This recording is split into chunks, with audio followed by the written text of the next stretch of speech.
The term is familiar to us, of course, because it's part of our churches. Термин этот нам тоже знаком, потому что этот пост в наших церквях. The word focuses on the matter of being one who serves. Значение слова – это тот, кто служит. And in the secular world of that day, it was used in a variety of ways. В мирской среде того времени использовалось для целого ряда деятельностей. Not of royalty or those who were of high status. Не королевской знати и не высокого звания. As it is used in the New Testament, it has the idea of a servant or minister, helper. В Новом Завете значение слова слуга, помощник. We actually have very limited information about deacons. На самом деле информация о диаконах достаточно ограничена. They are mentioned in the greeting in Philippians 1:1. Они упоминаются в приветствии Филиппийцам 1:1. Where Paul greets the saints and especially the elders and deacons. Где Павел приветствует святых и, в частности, епископов и диаконов. And the only other place is in the middle of the qualifications found in 1 Timothy 3. Единственное другое место, еще одно место, где упоминается диакон, это посреди описания требований служителям в 1 Тимофея 3 главе. It's interesting that deacons are not mentioned in Titus 1, in the qualifications there. Интересно, что в Титу, в 1 главе, не упоминается о диаконах, требованиях к ним. And so we, because of the very limited references in scriptures, there's a number of things we do not know for sure. По причине скудной информации о диаконах много чего мы не знаем.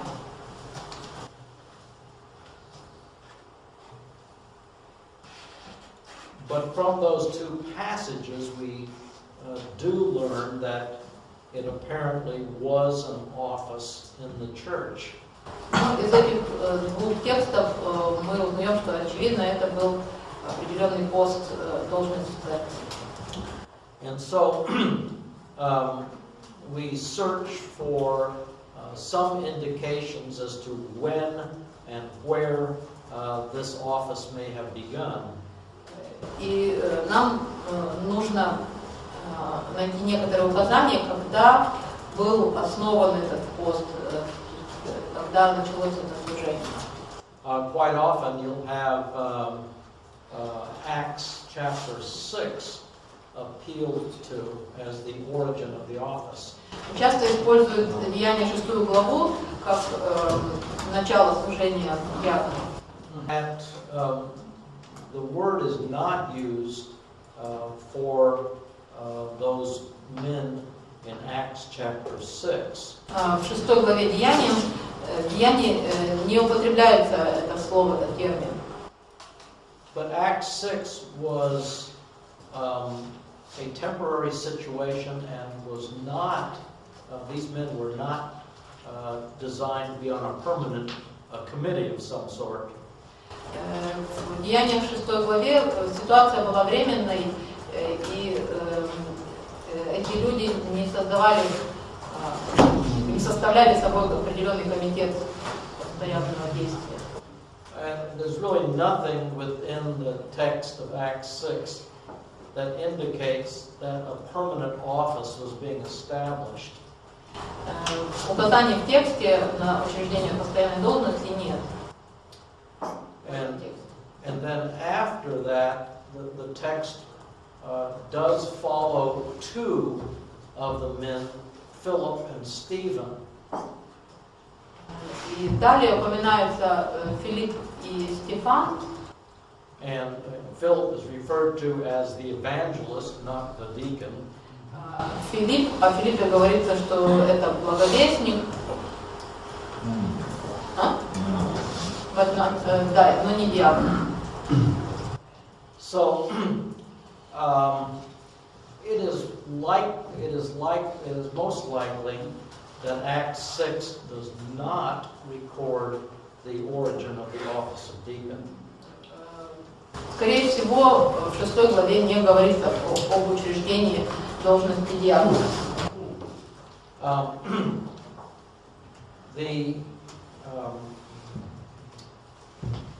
We have a fairly clear understanding of what the elder is supposed to do. Обязанности пресвитера вполне четко изложены, то есть нам понятно, что он должен делать. And so I've wondered, why is it that if this is an office, why aren't we told what their responsibilities are?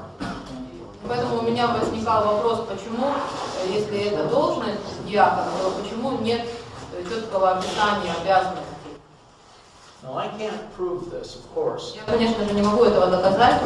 But it appears to me that it's intentional not to give a list of duties. Но мне кажется, что тут вполне намеренно не представлен список обязанностей. Because it makes sense to me that they are actually those who assist the elders in the ministry of the local church. Для меня имеет смысл такое понимание, что это те, кто помогает пресвитерам в служении по местной церкви. Their involvement in ministry is certainly suggested by the high qualifications that they must have. Их вовлеченность в служение полагается в соответствии с тем высоким требованиям, которые представлены.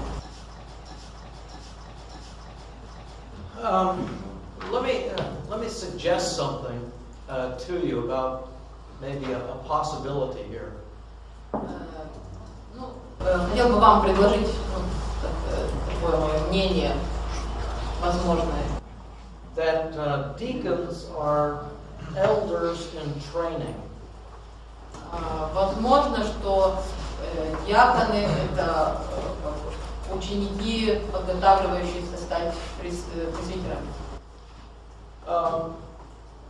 In our first hour together, we talked about needs and maybe some issues the church faces.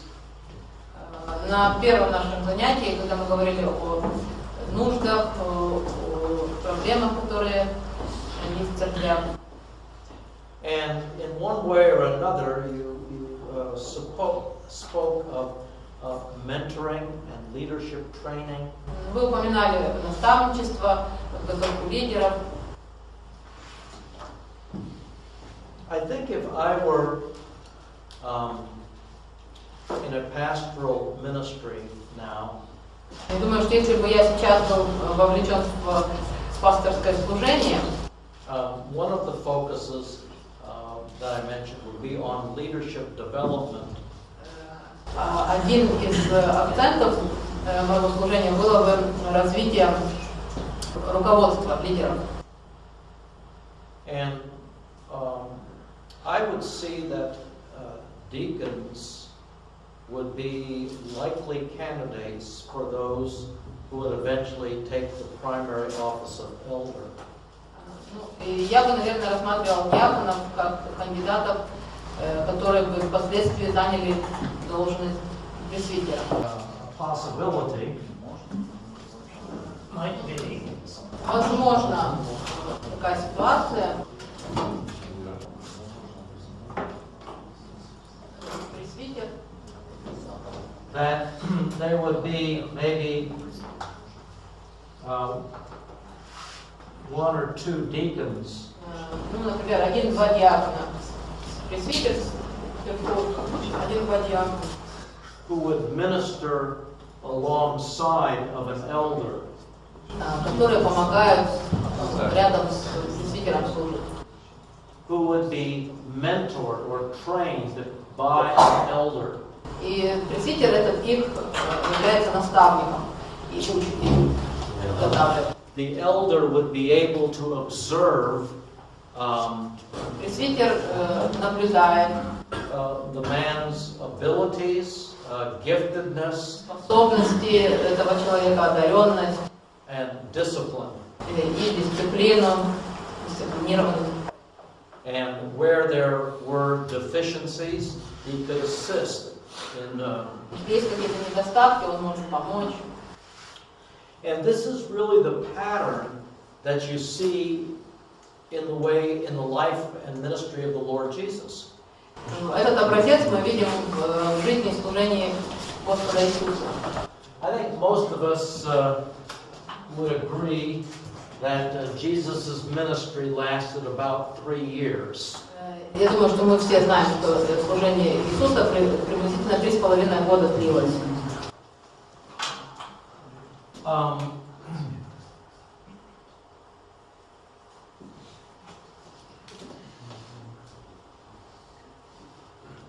But it's interesting that Jesus spent a year and a half ministering before he ever called the 12 apostles. Ну, интересно, что прошло 1,5 года, прежде чем, которое Иисус провел в служении, прежде чем он призвал 12 апостолов.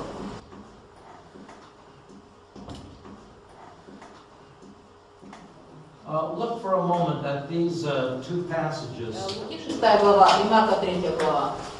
Давайте посмотрим эти два отрывка. That Jesus spent a night in prayer to the Father. Мы видим в 12 стихе, что Иисус пробыл ночь в молитве к Отцу. And the purpose of that prayer was selecting 12 apostles. Цель этой молитвы была в том, чтобы избрать 12 апостолов. And you'll notice that in verse 13 that he called his disciples to him. В 13 стихе, обратите внимание, он призвал своих учеников. And out of that pool of disciples, he selected 12. И из этой группы учеников он избрал 12. Verse 17 suggests that there was a very large number of disciples. 17 стих предполагает, что было большое количество, множество учеников. Notice in Mark chapter 3 Марка 3 глава, and verse 13. 12 стих. And once again, there is a large number of Jesus' disciples. Опять-таки, большое количество учеников Иисуса. And out of that group, he appointed 12. Из этой группы он назначил 12.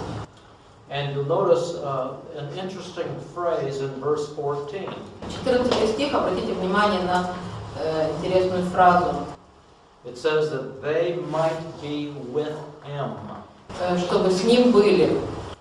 And it is at that point in time that they become full-time, permanent apostles of Christ.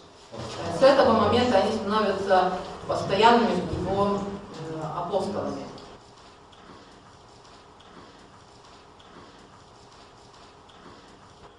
But oftentimes what people fail to see is that there apparently was an important process going on for a year and a half. Но часто люди не замечают, что, вероятно, на протяжении 1,5 лет проходил важный процесс.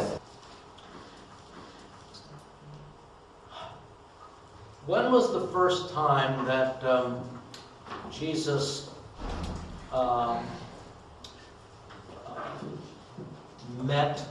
became acquainted with Peter and Andrew and John.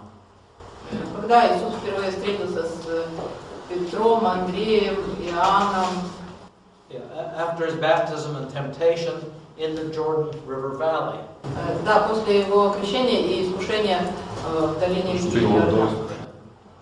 Then later on, he finds 4 of them by the shores of Galilee in Matthew 4.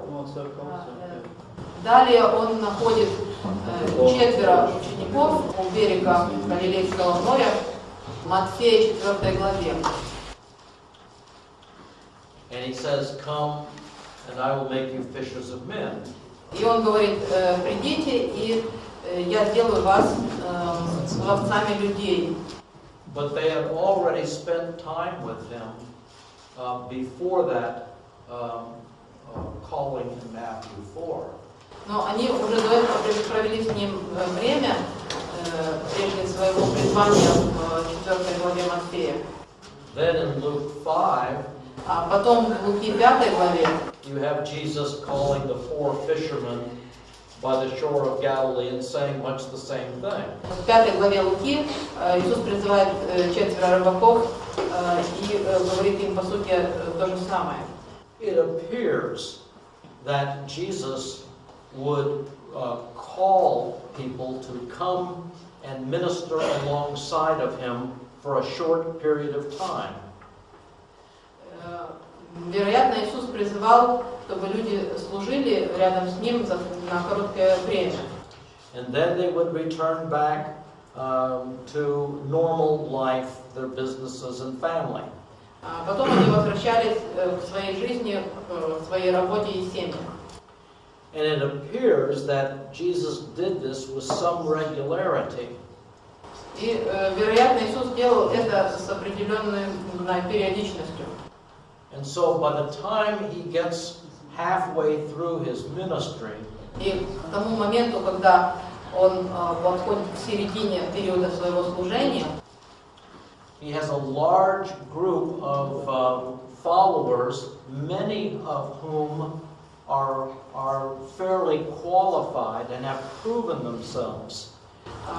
у него уже набирается большая группа людей, которые соответствуют каким-то требованиям, доказали свое соответствие. Then on that night, he prays and selects the 12. А потом в эту ночь он молится и избирает 12. And invests them with great authority. И наделяет их большой властью. What I am suggesting is that Вот что я предполагаю. this is the kind of thing that is important in leadership development. Что этот момент важен в развитии лидеров, руководства. You need to find men who appear to be qualified. Вам нужно находить таких братьев, которые выглядят достойными, соответствующими требованиям. And these men need to be observed in ministry. И наблюдать за этими братьями в служении. And if they are proven to be faithful men, Если они будет доказано, что они верны, 2 Timothy chapter 2, 2 Тимофею, 2 глава, then they would be able to fill the role of elder in a church. тогда они смогут выполнять роль пресвитеров церкви. What I'm saying is that it appears that this is a natural way of mentoring and developing younger men in preparation for leadership in the church. Я хотел бы сказать, что это выглядит как естественный путь воспитания, развития лидеров в церкви. Elders observe them. Пресвитеры наблюдают, And they help them and instruct them. наставляют, учат. And it may be that's why there is no particular job description for a deacon. Возможно, по этой причине и нет особого описания должностных обязанностей диакона. In that wherever the needs are in a church, the deacons could be plugged into those areas of need. То есть там, где возникает нужда, диакон может подключиться к этой нужде. For example, what if your church decided that they were going to have a real emphasis on evangelism in the area right around the church? Ну, например, если бы ваша церковь решила, что хочет обратить особое внимание на благовестие в окрестностях своей церкви. And suppose that it was the goal of the church to go to every house, every apartment in that designated area around the church. И предположим, что было принято решение посетить каждый дом, каждую квартиру в окрестностях. The elders might say, this is a place, and at this time and place, this is where our deacons need to be used. И пресвитеры могут сказать, вот это момент, когда нужна помощь диаконов. Deacons should be involved in the spiritual ministry of the church. Диаконы должны быть вовлечены в духовное, в кавычках, служение церкви. There has been the idea, at least in our churches, that deacons are involved with finances and property and things like that, material things. Ну, по крайней мере, в наших церквях было такое понимание, что диаконы занимаются финансами, имуществом, всякими другими материальными сферами. And a lot of that comes from Acts 6. И большая часть такого мышления взята из Деяний 6 главы. Where they were dealing with taking care of the widows. Там, где они заботились о нуждах вдов. Which, of course, was an important thing to do. Это, конечно, было важно. But the idea, I think, is that deacons are elders in training. Ну, я думаю, что есть такая идея, что диаконы это подготавливающиеся служения пресвитера. And I think that would be a natural place for a church to develop leaders, to mentor people. Ну, и я думаю, что в церкви это естественное такое место для развития лидеров, наставлять их. Okay, a couple of other things. Еще несколько моментов. How many of you in your churches have deaconesses? У кого из вас в церквях есть диаконисы? Вопрос можно? Если подходить к диакону как ступеньки к пресвитерству, тогда вопрос о том, что может ли быть женщина диаконом, сразу отпадает, она не может. Но в Писании мы находим, что есть диаконисы. А как тогда насколько верно вот этот взгляд на диакона как на ступеньку к пресвитерству?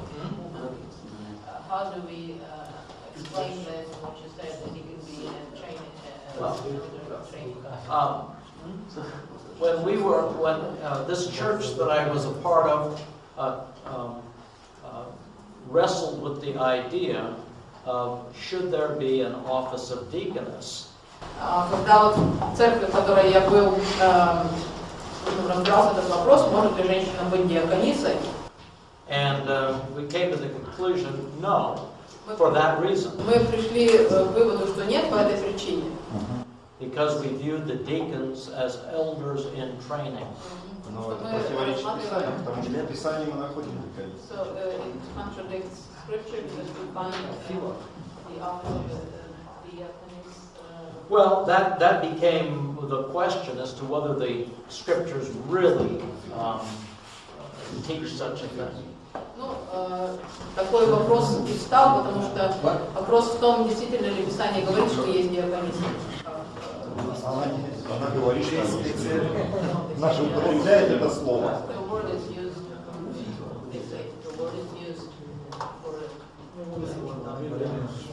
Well, the word, okay, first of all, there are two scriptures that are used. Есть два текста Писания, которые употребляют, которые говорят. There are two scriptures that are used. Right, we're trying to answer the question why there is no job description for a deacon. Мы пытались ответить на вопрос, почему нет описания обязанностей диакона. It appears that they are probably assistants to the elders who will determine what the ministry needs would be. Как это видится, это помощники пресвитеров, которые дают им задание, что нужно делать. And what I am saying is that Я хотел бы вот что сказать. It appears that one of the most natural places for the mentoring and developing of men would be those who are deacons.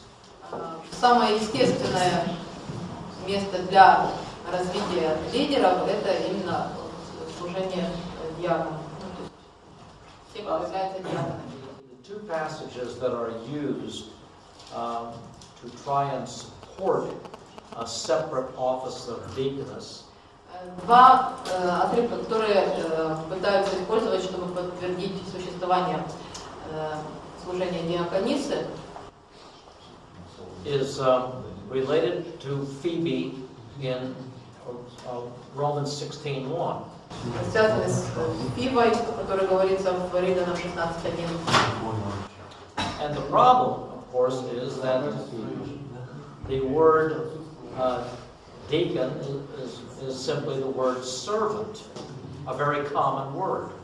И проблема в том, что здесь не употребляется слово диакон, а употребляется слово просто слуга, служитель. We establish an office of deacon because Paul is clearly separating out that in Philippians 1 and in 1 Timothy 3. Да, но в Филиппийцам 1:1 и 1 Тимофею 3 Павел выделяет это как отдельную должность. And so most versions simply read that Phoebe is a servant. In other words, she is a noteworthy laborer in the church at Centria. It's not requiring at all that you are talking about an official office that she occupies. Большинство переводов переводят это как просто слуга или служитель, то есть не обязательно это означает, что есть отдельная должность, учрежденная. The other passage is Второй текст. 1 Timothy 3:11. 1 Тимофею 3:11. And if I were going to establish the office of deaconess as an office, this is the one passage that I might attempt to use. Я пытался учредить должность диаконисы, то, может быть, я еще бы текст использовал.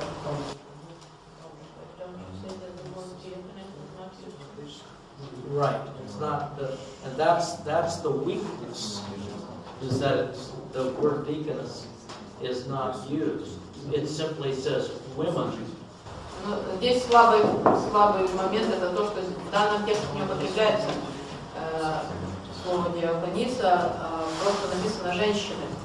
But these are the two verses, and as I evaluate it personally, I don't see that there's enough evidence for a separate and distinct official office.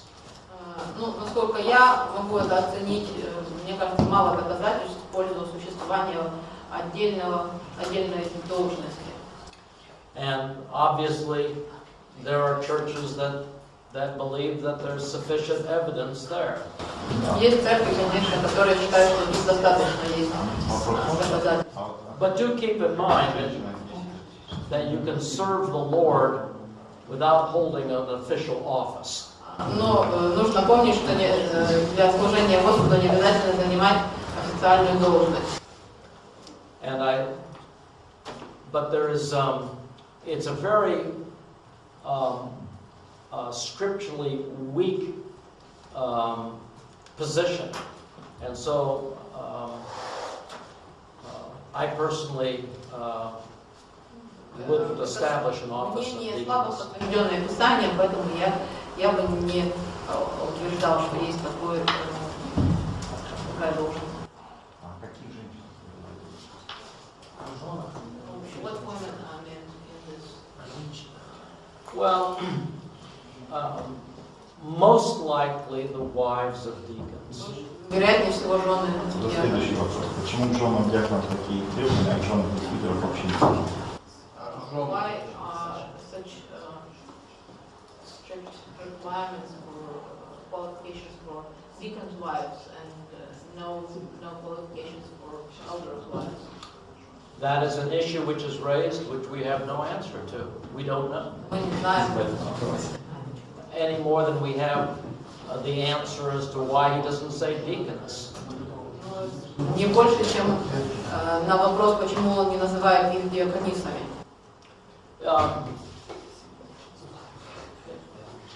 Obviously, women have a role to play in the ministry of the local church. Очевидно, что женщины играют определенную роль в служении в поместной церкви. But you don't need to occupy an office to do that. Для того, чтобы это делать, не обязательно занимать должность. Okay. Do you in the Russian church, do you have by law, do you have to have trustees? Есть в российских церквях, такая должность, что ли, как поверенный, то есть доверенное лицо, как не администратор, а секретарь именно, который представляет, They are legal. Someone has to be legally responsible for the debts, for the property. Например, кто несет ответственность за долги, за имущество. In the church that I mentioned to you before, В церкви, о которой я вам раньше, we as the elders took the responsibility before the law to act as those who are legally responsible for the church's debts or whatever. В той церкви, о которой я говорил, мы как пресвитери брали на себя ответственность перед государством за долги, за имущественные вопросы. I have one more thing, gentlemen, that I'd like to think about. Еще один момент, братья, о чем я хотел бы, чтобы вы подумали. There's something I want us to think about as we think about leadership selection. Я хотел бы, чтобы мы подумали о некоторых моментах. It has to do with a man's desire. Первое связано с желанием самого брата. What I want to do here, and then we'll be done, gentlemen. Давайте я вам скажу, что я хотел бы сейчас сделать. Is that when we consider the selection or the appointment of leaders, these are things that there are four things we need to think about. Когда мы рассматриваем вопрос назначения избрания лидеров, нужно учитывать вот такие несколько моментов, 4 момента. A reluctant man will always be a poor leader. Человек, который делает это по принуждению, всегда будет плохим лидером. A church is unwise to force a man into leadership. Для церкви было бы немудро принуждать человека к руководству. One of the things that needs to be observable in a potential leader is a passion for that ministry. Один из моментов, что должно быть видно в кандидате на служение руководителя. Это такое страстное желание, пылкое желание быть руководителем, быть лидером. When we would talk to potential leaders in our church, когда мы разговаривали с потенциальными лидерами нашей церкви, we would say something like this. мы задавали им такой вопрос. I'd say to John, Например, обращаясь к Джону. John, we think that you have the qualifications and the potential of being an elder in our church, and we would like you to consider that. Мы говорили, Джон, мы считаем, что ты соответствуешь требованиям, и у тебя есть потенциал, чтобы быть лидером нашей церкви. Мы хотим, чтобы ты об этом подумал. We don't want an answer now. Мы не хотим, чтобы ты отвечал нам прямо сейчас. We want you to spend the next 2 weeks Мы хотели бы, чтобы ты следующие 2 недели провел thinking about it, в размышлениях об этом, praying about it, в молитве, speaking to those who you trust. поговорить с теми, кому ты доверяешь. In 2 weeks we'll be back and hear what you have to hear what your decision is. Встретимся через 2 недели, и ты скажешь нам свое решение. When we went back 2 weeks later, Когда мы встречались через 2 недели, and John said, I don't think so. I'm just so busy. и Джон, например, говорит, ну, я не думаю, что получится, у меня много работы. We basically would say, fine. Мы бы сразу сказали, хорошо. If the Holy Spirit cannot persuade him after his praying and our praying, Если Дух Святой не может его убедить после его молитвы и нашей молитвы, then it is probably unwise to pursue him any further at that point in time. Я думаю, что было бы не мудро досаждать ему или преследовать его в этом. Now, sometimes John might have some concerns or legitimate questions that need to be answered. Иногда может быть так, что у Джона возникают какие-то вопросы, какие-то беспокойства о чем-то, которые он хочет выразить, высказать.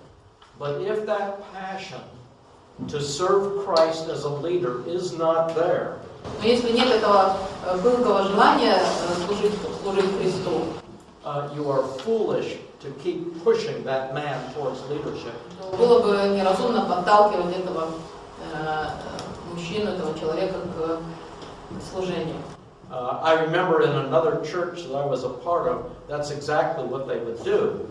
Я помню, что в другой церкви, в которой я нес служение, именно так и поступали. Oh, brother John, we need you. Брат Джон, ты так нам нужен. You've got to be on the board. Обязан присоединиться к нашему совету. And then they would give in.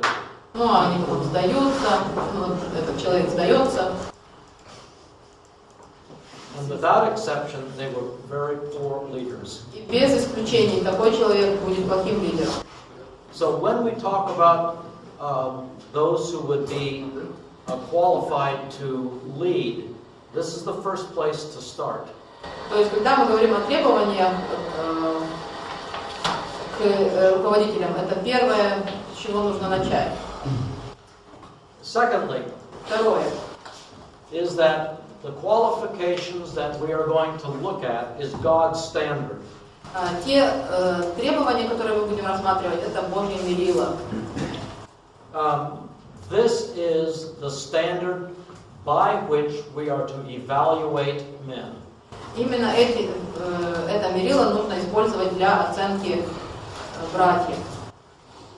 Now, churches use all kinds of standards for selecting men. Церкви используют разнообразные мерила для оценки братьев. He's a good businessman. Он хороший бизнесмен. Or he's a very friendly guy. Или очень дружелюбный. He's a good giver. Он много жертвует. He has a very nice personality. Очень приятный в общении. Those are not the standards that you go by. Не эти стандарты нужно использовать. A question for you. Вопрос к вам. Those who have a congregational form of government, Для тех, у кого конгрегационное управление в церкви, do the people vote for their leaders, elders, deacons? члены церкви голосуют за диаконов, пресвитеров. Да, ну избирают. Okay.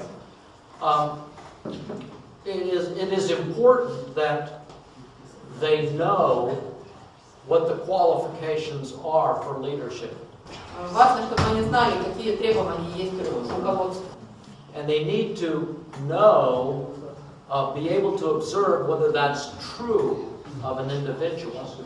И они должны видеть, наблюдать, есть ли это, присутствует ли такое качество в этом человеке.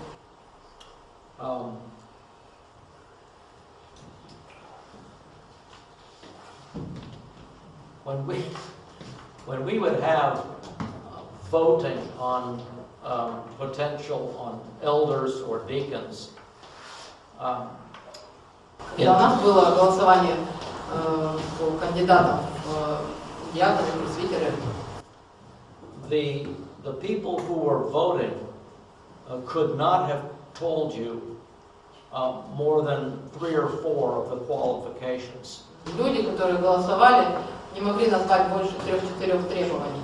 And yet they are the ones voting for leadership. И вот такие люди голосуют за руководство. So it ought not to surprise us if unqualified men get in. Поэтому мы не должны удивляться, когда на эту должность проникает неквалифицированный, не соответствующий требованиям.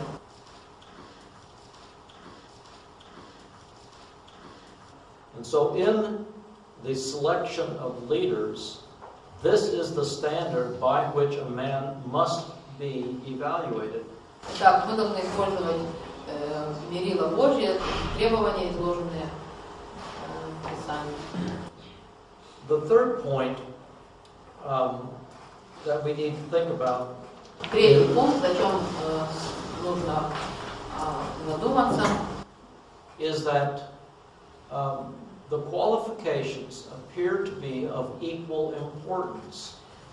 И это то, что, по-видимому, у требований есть равноценная степень важности.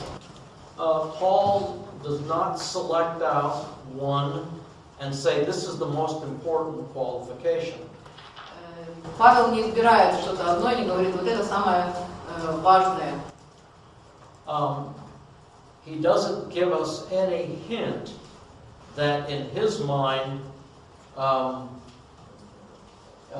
qualification is of supreme importance. Он не делает никаких намеков на то, что вот такое требование чрезвычайно превыше всего важно.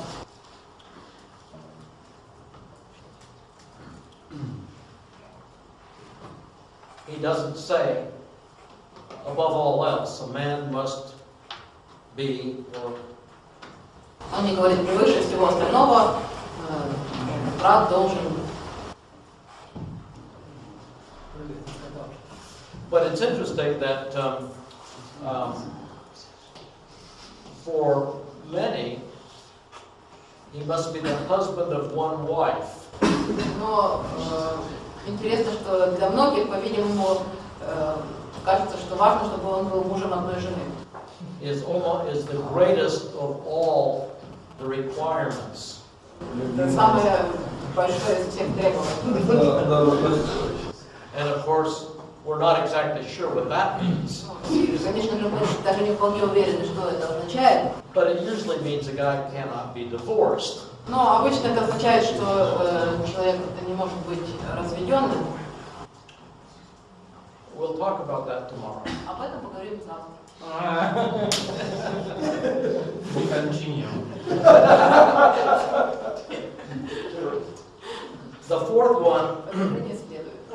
I know you're tired, we've had a long day, but listen and look carefully at this fourth one. Я знаю, что вы устали, но давайте мы с вами еще один последний пункт, четвертый рассмотрим, очень важный. The issue is that he must be, a man must be these things. Вопрос такой, что он должен быть в настоящее время. The issue is, where is this man right now? Вопрос нынешнего состояния на настоящий момент этого человека. В каком он сейчас состоянии? And there's really two issues involved here. И на самом деле здесь два момента. There is that man who 15 or 20 years ago was a vibrant, had a vibrant walk with Christ. Вот человек, который 15-20 лет назад был таким живым, активным служителем Христа. And he very clearly was a man who was walking with Christ and was mature. Было видно, что он зрелый и ходит с Господом. And men will go on their reputations. Часто слава людей, доброе имя их идет вместе с ними. But it may be in the present tense right now, that vibrancy really isn't there. Но, может быть, в настоящий момент вот этой жизни такой не так она и очевидна. The second issue relates to a man's failures in the past. Второй вопрос связан с какими-то проступками, падениями человека в прошлом. If a man has not always had these qualifications, Если человек не всегда обладал вот этими качествами, then is he disqualified now to be a leader? нужно ли его дисквалифицировать сейчас как лидера?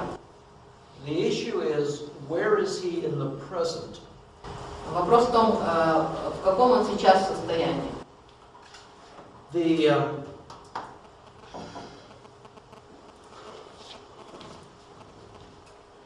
What is often done is that a man's failures in one area in the past disqualify him in the present. Часто происходит так, что какие-то падения в прошлом дисквалифицируют его в настоящее время. So I'm asking you to just think about this. Поэтому я хотела бы, чтобы вы подумали об этом. If we have a man who has marital failure in his background, если у нас, например, есть брат, который ранее в прошлом был неверен своей жене, let's say it was 25 years ago, скажем, 25 лет назад, but his present walk with Christ is real, it is authentic. но в нынешнее время его хождение с Господом реальное и подлинное. In many places, he would not be considered for leadership in a local church. Во многих церквях его бы не приняли, он был бы недостоин быть служителем, руководителем церкви. But what if he wasn't always apt to teach? Но что, если он не всегда был способен учить? What if 20 years ago he had very little knowledge of the Word of God? He wasn't apt to teach. Что если 20 лет назад он мало знал Слова Божьего и не был способен учить. It is unlikely that we would disqualify him. Маловероятно, чтобы мы бы его дисквалифицировали. If today he's a man of the word. Если сегодня он человек Слова. What I am asking you to think about is the matter of being consistent in how we approach this. Я хотел бы, чтобы мы подумали о том, чтобы быть последовательными в нашем подходе к требованиям. If we are going to go into a man's past on one issue, если мы обратимся в прошлое человека по одному какому-то вопросу, ought not we do that on the other 19 issues? разве не нужно это делать по всем 19? Well, the truth of the matter is we don't. Ну, на самом деле мы этого не делаем. And so, what I'm asking you to think about Поэтому я хотела попросить вас подумать, is the present tense emphasis here in these qualifications. Есть ли здесь акцент на настоящее время в представляемых требованиях? A man must be. Этот человек должен быть. Who in this room would be qualified for the position of elder if it depended upon your past? Кто в этой комнате был бы достоин быть пресвитером, если бы это зависело от вашего прошлого? The reality is that nobody here. Действительность такова, что никто. Look at the church at Corinth. Посмотрите на церковь в Коринфе. They never would get any leadership there. У них никогда не появилось руководства.